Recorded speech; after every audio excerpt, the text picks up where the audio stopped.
yeah, so we will be going to the last section where I'm going to be telling you about your role in a lot of detail. So yeah, I'm just going to start screen sharing. Hi Imani, hi Akriti, thank you for joining.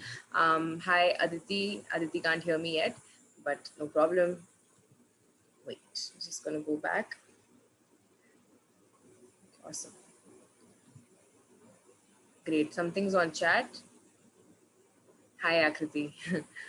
Cutely you're writing on chat. Okay, amazing. So yeah, guys, I'm just going to tell you about the responsibilities that you will have as a mentor. So firstly, you will be mapped to 3 to 4 children from our class. These children will be from a mix of reading levels. So you might have kids who are really strong in their comprehension, reading comprehension, whereas some of you might have kids who face difficulty in just comprehending the very basic sentences and the very basic English language, considering the fact that they are in grade 5 and now going to grade 6. So that is just the reality of our children. So you will be mapped to children who might be from different reading levels. So that's one. Now coming to your roles and responsibilities. So the first point here is that you will be reminding your kids daily for their holiday homework. So we will not be actually taking classes. We'll not be taking online classes in the month of May. We will be giving them heavy homework so that we have experienced in the past that in this summer break, our kids experience, oops, sorry, our kids experience a summer slide, which is basically a phenomenon where where their reading comprehension levels and their math scores just drop because of lack of practice and lack of touch. So that the last thing we want after a pandemic where so much learning loss has happened, the last thing we want is to have more like more loss in this next month. So we will be giving them heavy holiday homework through the month, which they are expected to complete, and you guys will be reminding them about it and just helping them navigate the many things that we send. Secondly, you will be giving them daily feedback on their holiday homework. So you will be checking their homework and giving them feedback on it. So say if it's a math worksheet that you're checking, you will check whatever the child has done, and then you'll identify some things that the child is not understanding or facing difficulty with, and then you'll be feedbacking them on that, right? So you will be trained for this. Don't worry if you're feeling like, oh my god, how am I supposed to identify breakdowns and how do I give feedback. The next session that we're going to be having in as part of our orientation process is going to be around how to give feedback. So don't worry about that.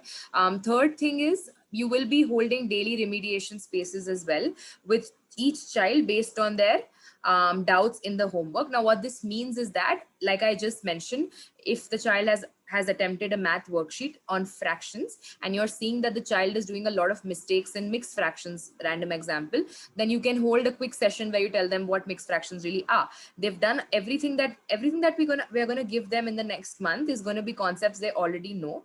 It's just that they make a lot of mistakes and sometimes have doubts. So it's really helpful to keep reinforcing the same concepts over and over again, because these are all basics which will help them in their later grades. So just having those daily and regular remediation spaces where kids are getting their doubts solved will be super helpful.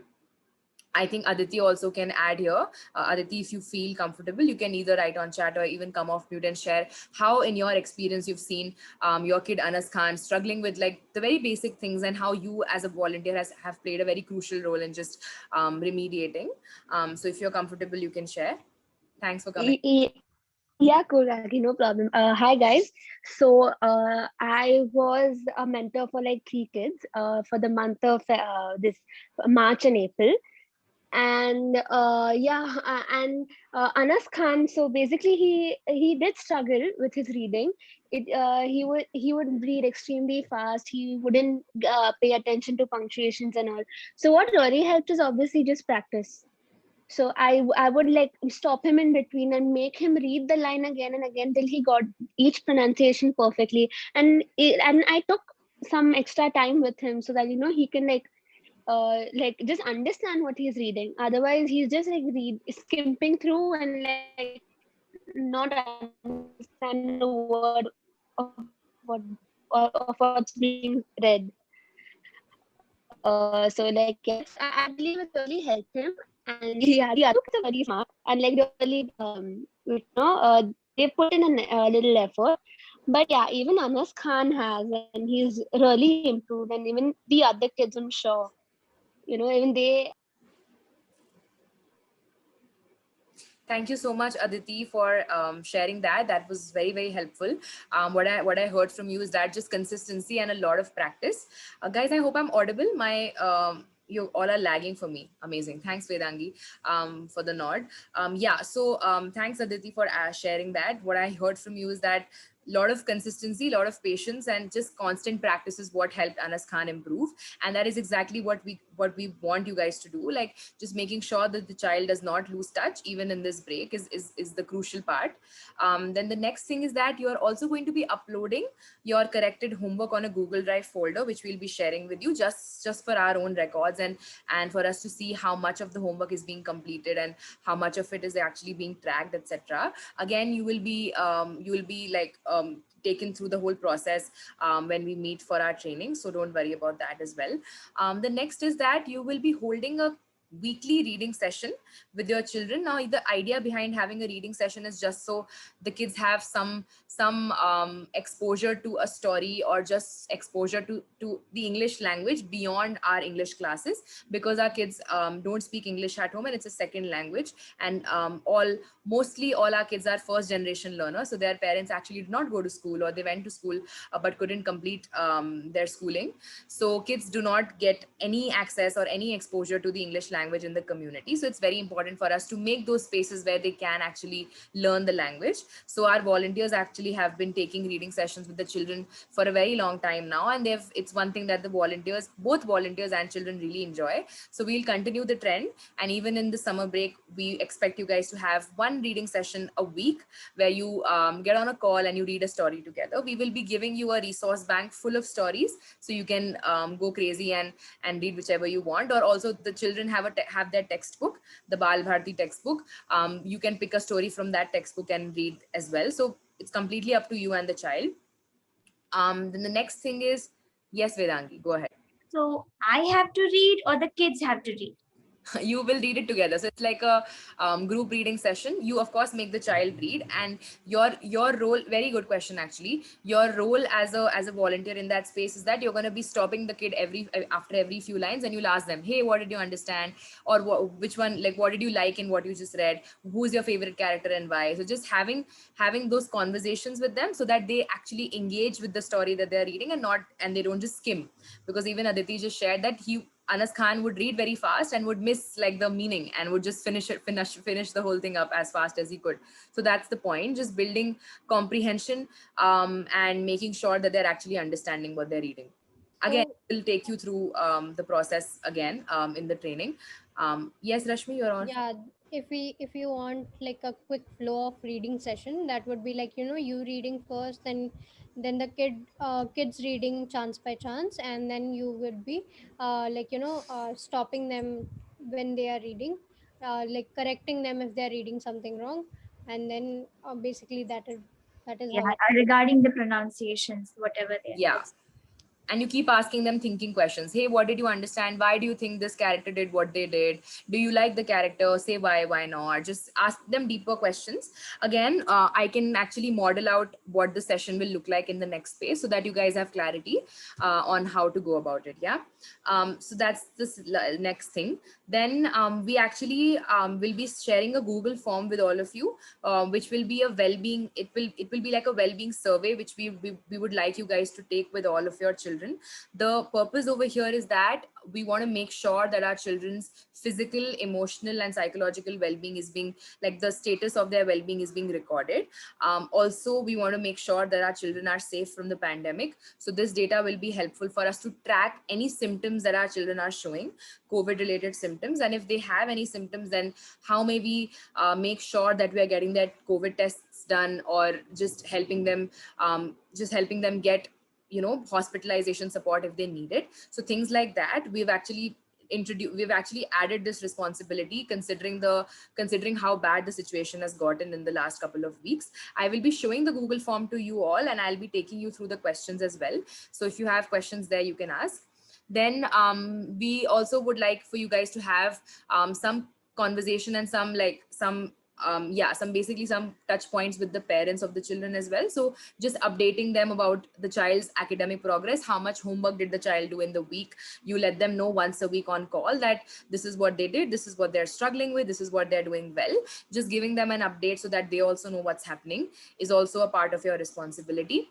And lastly, this is an optional responsibility. If you are interested and inclined, then you can also conduct interest-based sessions with the children around art or any sort of extracurriculars that you are passionate about. So if you have a passion for like painting or like fluid art or like drawing, whatever, sketching, painting, whatever it is, you can you're more than free to have a session with your children about the same. Or if you want to do it for the whole class, then you can reach out to me and Rashmi and we can make that happen as well. In the past, we've had volunteers who've taken many sessions with our children around art, and it's all it's all based on your interest. So if you have any interests of that sort, you can reach out to us and we can make it happen. So these are your responsibilities. In a nutshell. I will leave the slide on for the next 10 seconds. If you have any questions, any clarifications, you can ask. Otherwise, I'll go to the next steps. If not, you can let me know. I have. Yeah, so this art thing is, you said something about dedicated, that some 100 hours, right? That is apart from that, right? To make it clear. So whatever you do for the class will be counted in your hours. Like if you decide to do an interest-based session, which takes about 2 hours, 3 hours of your time, it will be added. So every second you spend working in the classroom for the children will be added in. Yeah. Also, we like, need to update you about it, so that we have taken class for our art and craft. So we need to update you about that class.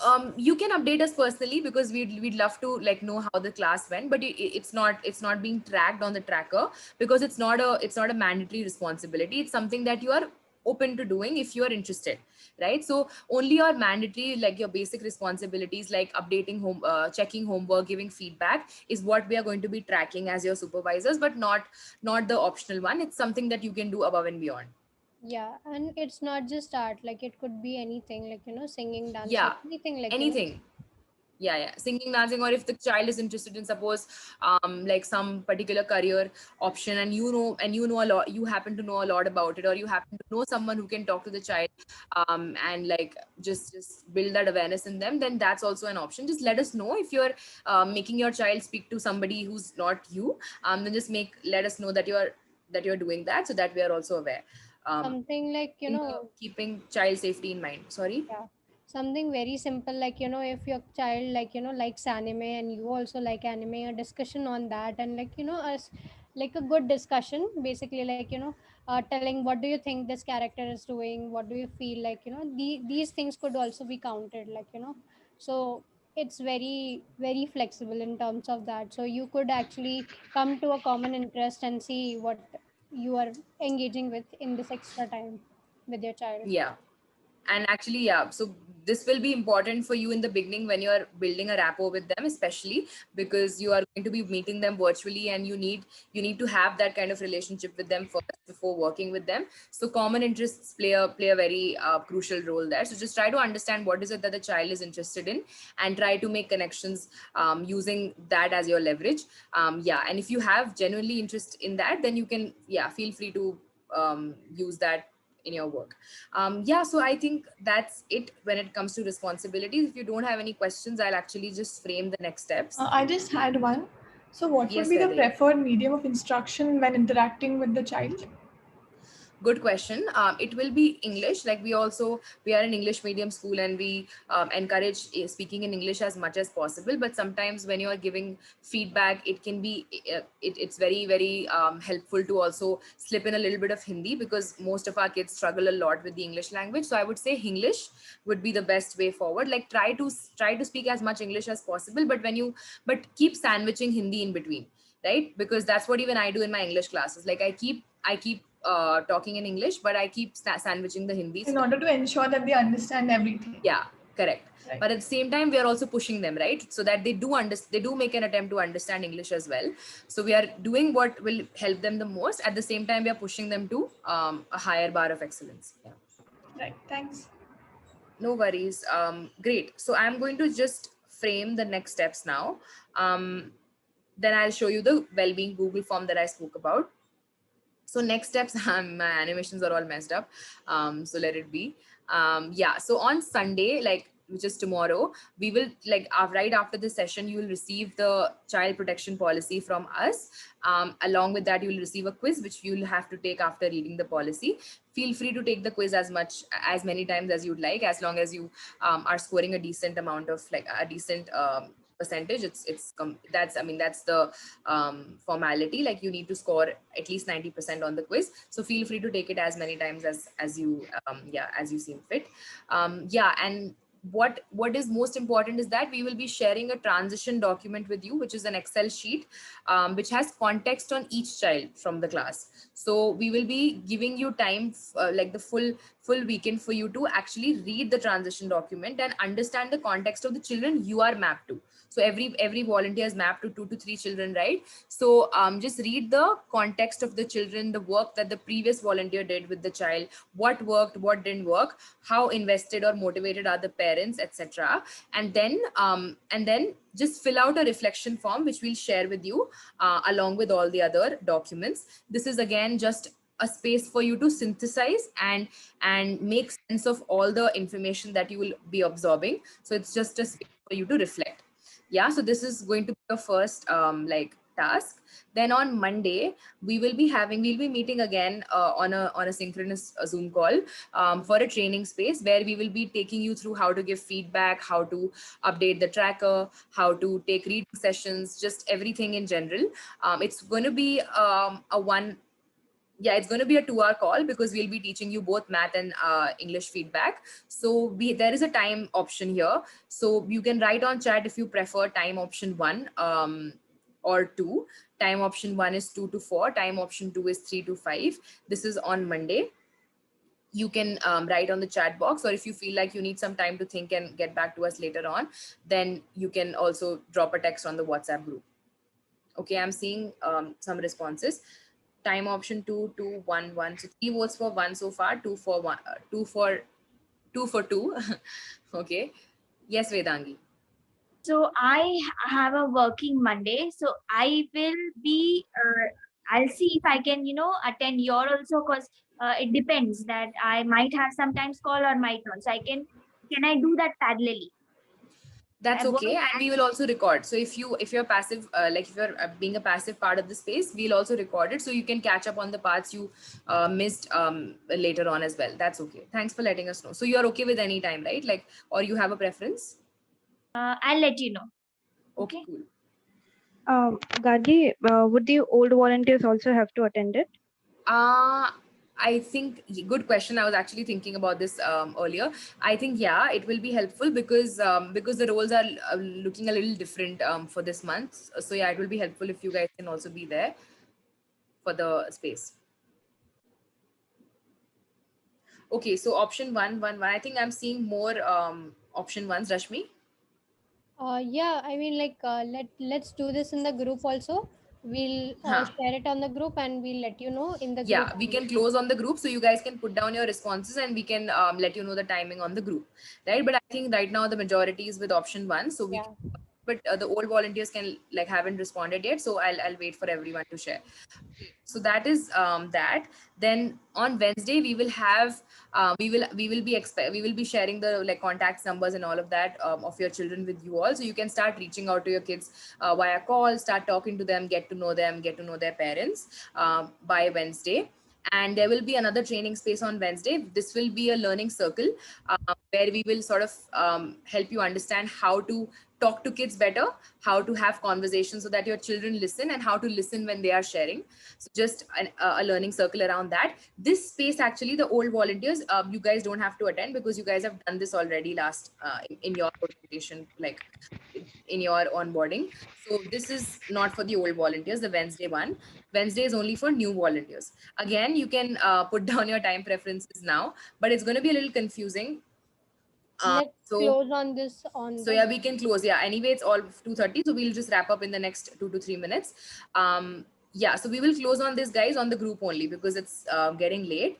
And Friday is when we will actually be inviting you to our online class to meet your kids with us. So we will have like a meeting where all of you guys will be there and our kids will also be there, and we can just introduce you together in the group with the kids.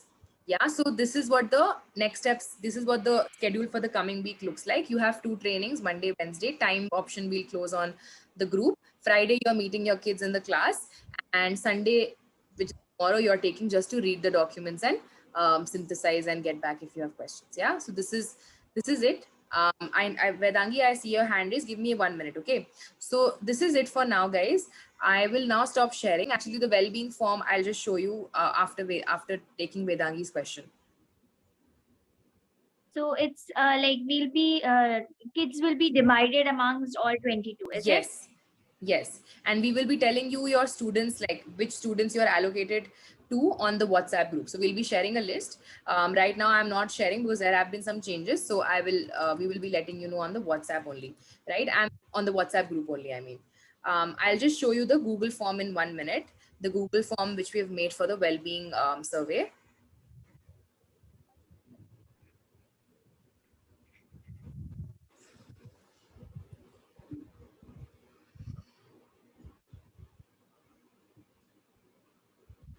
Perfect. Yeah. So like I said, this data will help us just understand if there are any important things that we need to look into in terms of just yeah, I mean, in terms of our children's physical and emotional well-being. So this this form has 3 sections.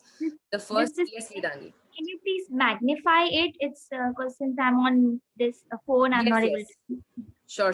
Can you see now?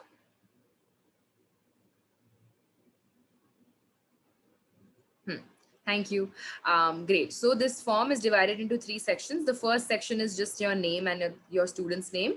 Then comes the next section, which is the parent conversation. So this is a conversation you'll be having with the child's parent. You will over here write down the parent's name. You'll first ask them if they're currently in need of ration. If yes, then yeah, you can just take it depending on what they answer. And this is data we'll look at every week. So if any family is in need of ration, we will be providing them that on a weekly basis. Then the next question is around their well-being. So you'll ask them if their child has fallen sick or been ill in the last week, and if yes, then what kind of symptoms they have. So we want to understand and track if any of our children are developing any kind of like COVID related symptoms. So fever, cough, headache, cold, nausea, and all of that basic symptoms over here. You can tick all of them, whichever applies. Then, is anyone else in your family other than your child feeling unwell and have symptoms like fever, cold, coughs? Just for us to know if there's anyone else who might need medical attention, then you can ask that question and tick according to the response you get. Once you're done with the basic well-being related questions, you'll also spend a little bit of time just getting their feedback on how they feel about online learning. So you are asking them, how do you feel about online learning? Do you feel like your child is working hard enough to learn effectively in the online world? So this is just an opportunity for our parents to also reflect on how their children are really doing in the online setting, and if there's anything that their children or they themselves can do more or more effectively on, so that the children are learning more effectively in the online class. So this is just a space for them to reflect. Then the last section is going to be student voice. Over here, you are going to ask them some basic well-being related questions, like how often have you played this week? How often have you eaten healthy food like green leafy vegetables this week? So over here, it will just help us know how healthy our children are being right now, and if they are eating right, because our children generally they don't like eating vegetables. They're very they're very spoiled that way. So if we can have a little bit of a conversation around how it's important to eat healthy food like green vegetables, and that will be helpful as well. How often have you had milk this week? So all of these are basic well-being related questions. Then once this is done, then some deeper questions also we want our children to think about, like, do you feel respected and heard in the online class or in the class? Do you feel like a part of the class? So we want our kids to think about whether they feel comfortable enough in the class. And in the description, we have also written down ways in which you can ask this question, because it's a difficult question. So you can use this as your script, or a framework of sorts. So do you think Didi and friends give you enough chance to express yourself? Maybe if you ask them this way, then they'll be able to understand your question. Otherwise, it's a very heavy question to answer. Then the next question is around community. We just want to see how aware they are generally. So you're asking them, what are some challenges and problems that you see in your community? And I have put down the Hindi as well, Hindi like translation of that as well, so that it's easier for you to communicate the same. The next question is, if you could, what would you change in your community? So you ask them this question. It's a very broad question, so you can break it into smaller parts. Ask, what do you like? What do you not like? What would you like to change? Right? So in a simpler way, if you ask them, they might be able to give you a better answer. And yeah, that's it. So this form is a very holistic form. It captures data around ration support, COVID symptoms, basic well-being, emotional well-being, and feedback from two stakeholders. And it's something that we will be doing weekly. So at the end of every week, Rashmi and I are going to be looking at the data and offering support wherever needed. And you guys can fill this form up anytime through the week. So this is a weekly task, not a daily task. And this form is not going to be filled up by the kids. You are going to be having a conversation with the kids. You can either fill the form while having the conversation, like on call, you can take the responses and keep filling, or you can fill it as a after the conversation. Post your conversation, you can take 5 minutes to fill up whatever the kids have said, whatever works for you. Just don't feel to the form. Don't feel like you have to, it's a Q&A, you have to ask all questions and get all answers. Approach it as a conversation. Take all the information you need, the crucial ones being ration, being COVID, because that's something we need to know. Very, very, very, very for importantly, and rest you can just, capture in the form of a conversation and just reflect that on the form for us. Yeah, I think that's it. I'm going to stop recording at this